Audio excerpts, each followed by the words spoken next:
Alright guys, I was looking on the internet, I didn't find the proper explanation. And don't judge me, this is my first video. So I have this Thrustmaster Hotas One with the rudders that initially they weren't pretty much in the controllers. As you can see, there's like not showing them here. Usually on Xbox they show it here. So what I did, I searched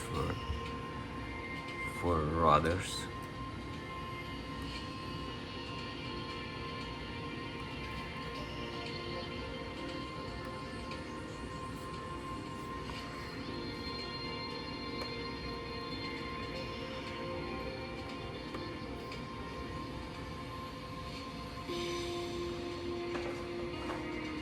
As you can see, here was empty rudder axis.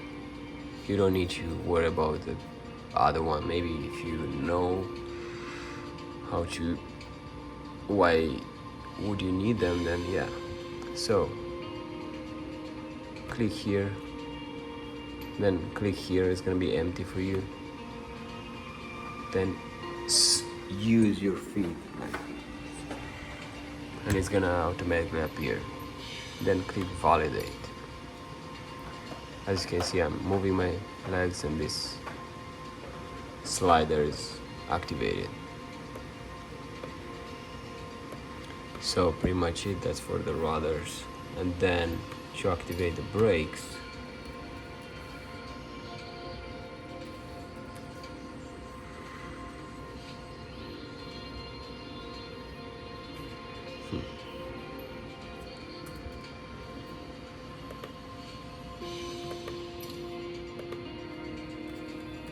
search for the brakes.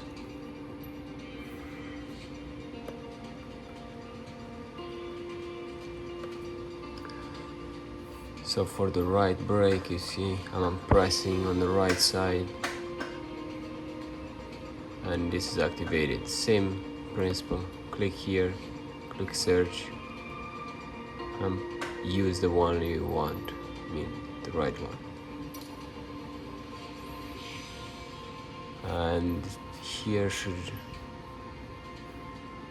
I uncheck this reverse brake. Same with this one. Left brake, use your left foot when searching for it. And then, so that's pretty much it. Make sure you uncheck the reverse axis. Alright, hopefully this helps.